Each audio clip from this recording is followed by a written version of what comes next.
Si alguna vez viste un carro pegado casi al suelo, con pintura que brilla como espejo, cromados que ciegan y brincando al ritmo de la música, ya sabes de lo que estamos hablando. Los lowriders. Esos autos que hicieron historia en las calles de California y que hoy son reconocidos en todo el mundo como una de las expresiones culturales más poderosas que América Latina le ha dado al planeta.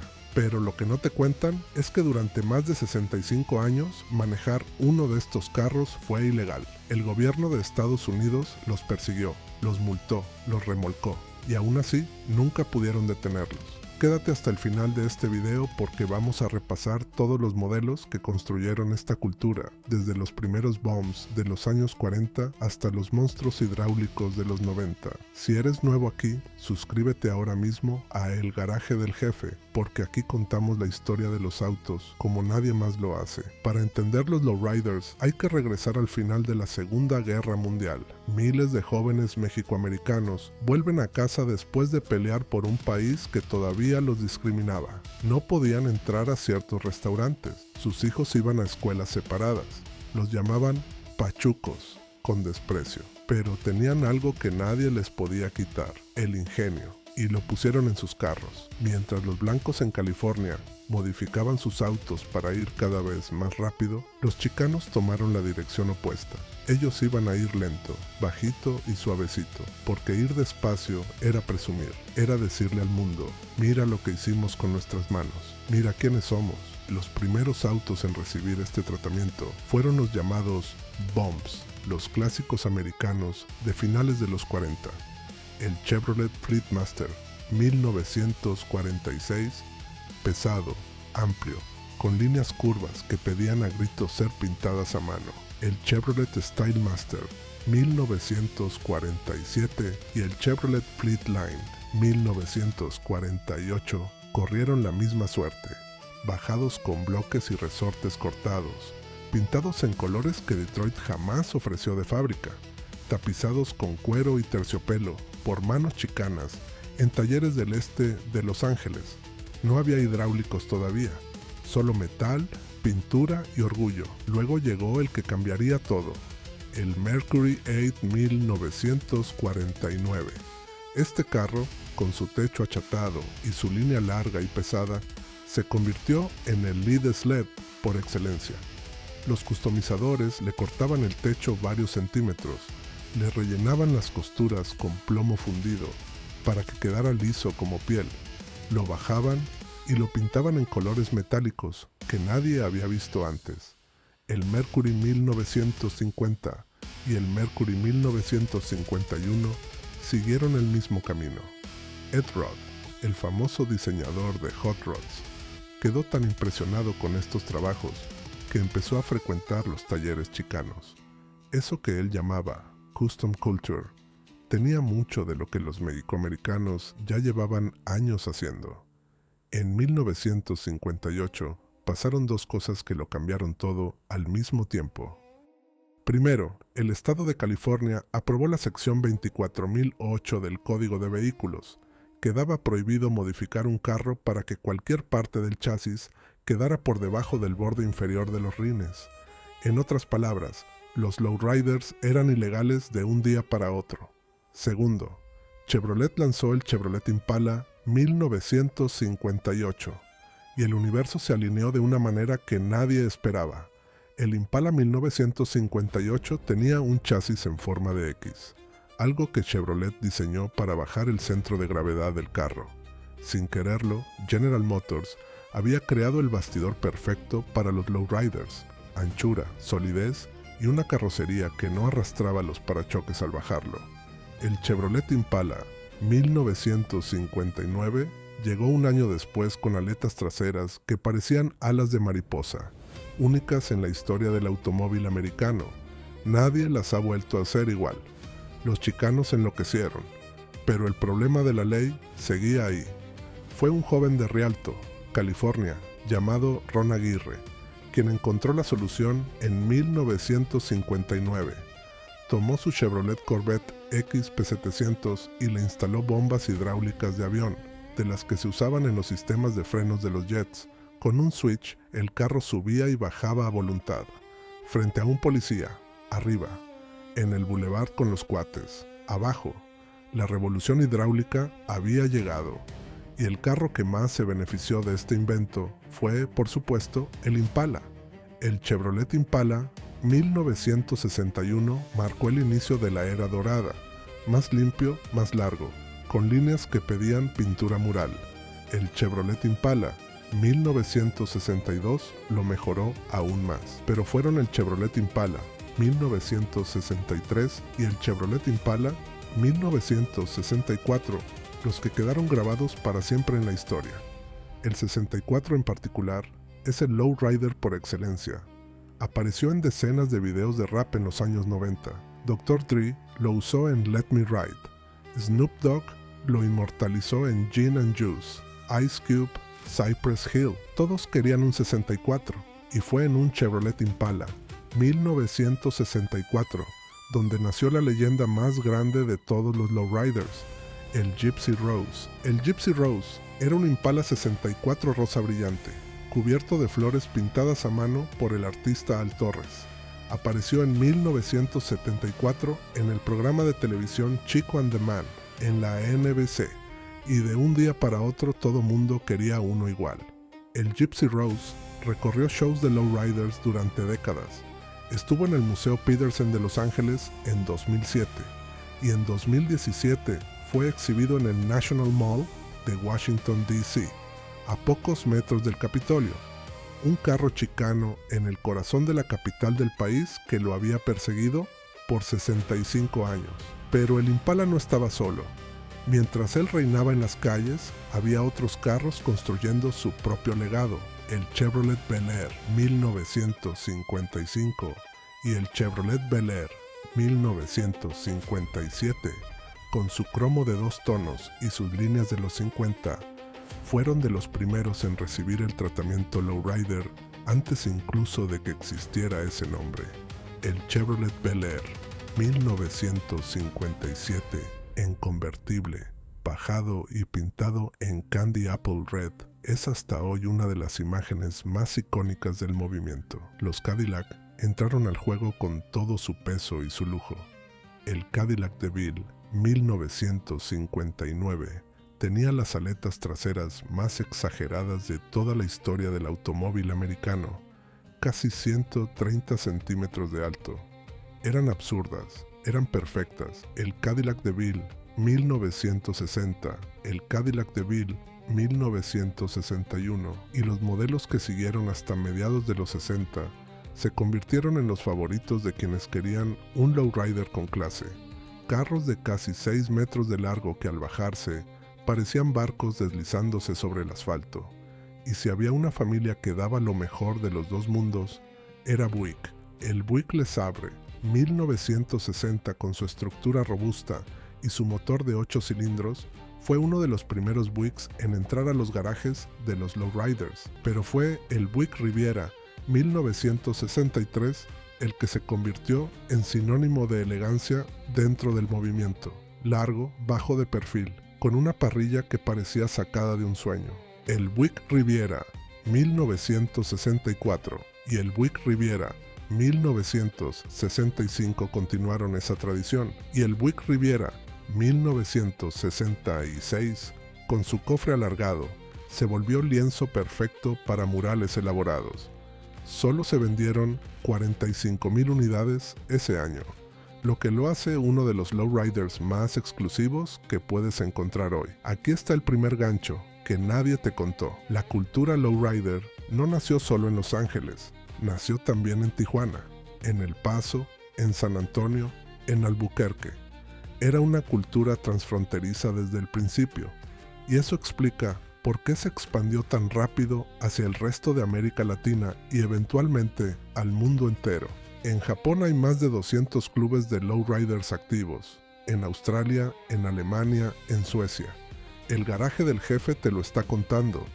Esto no es solo historia americana, esto es historia nuestra. La revista Lowrider nació en 1977, fundada por estudiantes de la Universidad Estatal de San José. Para 1988 vendía 60,000 ejemplares al mes. publicaba las fotos de los carros más elaborados del movimiento y daba un espacio de orgullo a una cultura que los medios dominantes ignoraban o demonizaban, porque los años 80 fueron duros para los lowriders. La película Boulevard Nights de 1979 los había asociado con pandillas, y muchas ciudades de California aprovecharon esa excusa para prohibir el cruising, que es simplemente manejar despacio por el boulevard. Pero los carros siguieron evolucionando. La plataforma G-Body de General Motors, introducida a principios de los años 80, fue un regalo inesperado para los builders.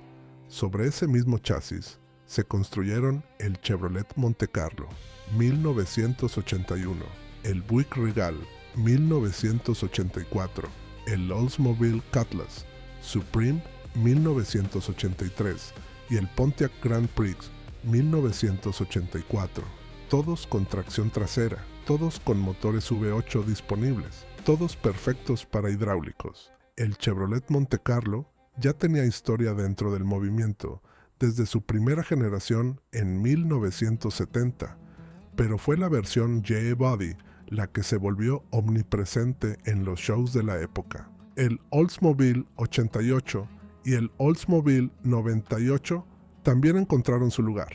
Carros enormes, pesados, con suspensiones que respondían bien a los sistemas hidráulicos. El Oldsmobile Cutlass, en sus versiones de los 70, fue otro favorito. Y el Pontiac Bonneville de finales de los 60 y principios de los 70 completaba el panorama GM dentro del mundo lowrider. Ford no se quedó afuera, aunque su presencia fue siempre más modesta. El Ford Galaxy 1964 compartía con el Impala ese mismo año mítico, y sus líneas limpias lo hacían apto para la transformación. El Ford Thunderbird de los años 60, con sus detalles de cromo y su perfil elegante, también apareció en más de un show. El Ford LTD de finales de los 70 fue otra opción para quienes querían un carro grande y americano, fuera de la familia GM. Los Lincoln también tuvieron su momento. El Lincoln Continental 1961, con sus puertas suicidas, fue considerado por muchos el carro más elegante jamás fabricado en América. Bajado con hidráulicos y pintado en negro profundo, era la definición de poder silencioso. El Lincoln Continental Mark IV y el Lincoln Continental Mark V de mediados de los 70 también encontraron devotos en el movimiento lowrider, y había un modelo Chevrolet que no podemos olvidar, el Chevrolet Caprice. La primera generación, de 1966 a 1970, fue popular entre los builders que querían algo más grande que el Impala, pero fue la última generación. El Chevrolet Caprice 1991 a 1996, apodado el Bubble Caprice por su carrocería redondeada, el que se convirtió en uno de los lowriders más icónicos de los 90. Compartía el motor LT1 V8 con el Impala SS de la misma época. Era el carro de los 90, que parecía sacado de los 70. Hablando del Chevrolet Impala SS 1994, hay que decirlo claro, cuando Chevrolet resucitó el nombre Impala SS para ese año, y los dos siguientes, los lowriders lo adoptaron de inmediato. Era un carro moderno con alma clásica, y llegó justo en el momento en que el hip hop llevaba la cultura lowrider a millones de jóvenes que nunca habían pisado East Los Ángeles, porque eso fue lo que pasó en los 90. El rap y el lowrider se encontraron y los dos salieron ganando. NW ha fotografiado junto a un Impala. Tupac Shakur siendo asesinado en Las Vegas mientras viajaba en un BMW, pero sus videos llenos de lowriders. El Chevrolet Impala 1964 de Snoop Dogg se volvió tan famoso que Shaquille O'Neal pidió que le regalaran uno para su cumpleaños. El problema era que Shaq medía 2,16 metros. El equipo del programa Overhauling tuvo que reconstruir el interior completo del carro, mover el asiento hacia atrás, alargar la columna de dirección para que el gigante pudiera manejarlo. Ese Impala se convirtió en leyenda. Y así el lowrider cruzó de la cultura chicana al mainstream global sin perder ni una gota de su identidad. Esa es su magia. Puede estar en un video de MTV y al mismo tiempo en el estacionamiento de una iglesia en East LA el domingo por la mañana, y en los dos lugares se siente igual de real. El mundo de los Cadillac también evolucionó. El Cadillac Fleetwood Brougham 1987 llegó cuando casi toda la línea de GM ya había migrado a tracción delantera, pero el Brougham se resistió. Se quedó con tracción trasera hasta 1992. Era enorme, imponente, con una parrilla vertical que intimidaba. Y en 1993 apareció el Cadillac Fleetwood 1993, que usó la misma plataforma D-Body hasta 1996. Fue uno de los últimos carros grandes de GM con tracción trasera, y los lowriders lo aceptaron como si fuera sangre de su sangre. El Sohood, un Fleetwood 1993, construido por Claudio Molina, con pintura verde azulado de House of Color y tapicería de gamuza y avestruz, ganó premios en shows de todo el país. El Buick Electra 225 de finales de los años 60 y principios de los 70 fue otro de esos carros enormes que los builders adoptaron con devoción.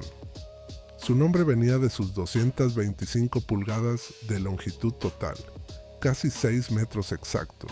Al bajarlo, ese carro no rodaba por el asfalto, lo acariciaba. El Buick Skylark de los años 60, más compacto pero igualmente elegante, también tuvo su momento en los shows del suroeste.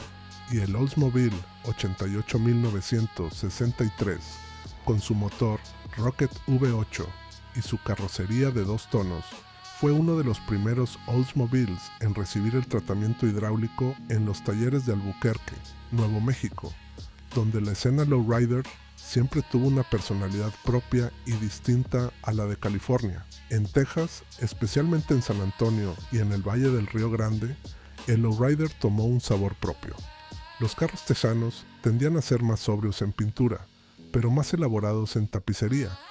Terciopelo, piel de borrego, madera tallada en los tableros. El Pontiac Bonneville 1969 era un favorito en ese ambiente. Grande, con un V8 de 400 pulgadas cúbicas y una silueta que permitía instalaciones hidráulicas sin sacrificar el espacio del cajuela. El Pontiac Grand Prix 1972, con su larga capucha y su diseño de coupé personal, también encontró devotos en ambos lados de la frontera. El Chevrolet Malibu de los años 70, hermano menor del Monte Carlo, fue otro de esos carros que aparecían constantemente en los shows más modestos, en los estacionamientos de los domingos, en los barrios donde la cultura se vivía sin cámaras ni premios. Y no podemos cerrar este repaso sin hablar de los carros que llevaron el lowriding más allá de los sedanes. El GMC Sonoma 1991 modificado en estilo lowrider abrió la puerta a las trocas. El Chevrolet C10 en sus versiones de los 60 y 70 tuvo sus propios devotos dentro del movimiento, y las bicicletas lowrider construidas para los niños de los barrios con ruedas pequeñas y manillares elevados democratizaron la cultura desde abajo. Fernando Pérez, conocido como Birdman, recuerda que su padre le construyó una bicicleta lowrider cuando era niño. Hoy, él le construyó una a su propio hijo. Así es como se pasa esta cultura de generación en generación. En 2023 ocurrió algo histórico. El gobernador de California firmó la ley que derogaba la sección 24008 del Código de Vehículos, 65 años después de que los chicanos fueran criminalizados por manejar sus propios carros. El Estado finalmente reconoció que aquellas leyes eran discriminatorias e injustas. En 2024, el Departamento de Policía de Oceanside, California, presentó su patrulla lowrider, pintada a mano por artistas chicanos, el mismo tipo de carro que durante décadas la policía remolcaba y multaba. Ahora llevaba su propio escudo. Y en San José, el Departamento de Policía anunció que participaría con su propio lowrider en el desfile de 5 de mayo de la ciudad. Si eso no es una vuelta completa de la historia, no sé qué es. 65 años de persecución terminaron con la policía construyendo sus propios lowriders para desfilar con la comunidad que alguna vez intentaron silenciar. Hoy, los lowriders están en el Smithsonian en Washington, están en el Museo de Arte Moderno de Nueva York, están en películas de Hollywood, en videos de reggaetón, en desfiles de 5 de mayo desde Los Ángeles hasta Guadalajara. La cultura que nació en un garaje en East LA, que construyeron hombres y mujeres que fueron discriminados y perseguidos durante décadas, es hoy patrimonio cultural reconocido por las instituciones más importantes del mundo. Y lo más poderoso de todo es que nunca necesitó ese reconocimiento para existir. Existió porque la gente la vivió, porque un padre le enseñó a su hijo a pintar, y ese hijo le enseñó al suyo a instalar hidráulicos, y ese nieto ganó su primer show a los 16 años con un Chevrolet Impala 1963 que su abuelo había empezado a construir antes de que él naciera. Y si te preguntas qué tiene que ver esto contigo, si estás viendo esto desde México, desde Argentina, desde Colombia, la respuesta es simple. Los lowriders son la prueba de que cuando te quieren mantener abajo, puedes convertir eso en arte. Que el orgullo de tu cultura no lo define quien te persigue, sino lo que construyes con tus propias manos. Eso es el garaje del jefe. Historias que nadie más te cuenta. Si llegaste hasta aquí, ya sabes lo que tienes que hacer. Dale like a este video, suscríbete al canal y déjanos en los comentarios qué tema quieres que tratemos en el próximo video. Los autos de Pablo Escobar, los 43 carros que le confiscaron al Chapo, los clásicos americanos atrapados en Cuba desde 1959.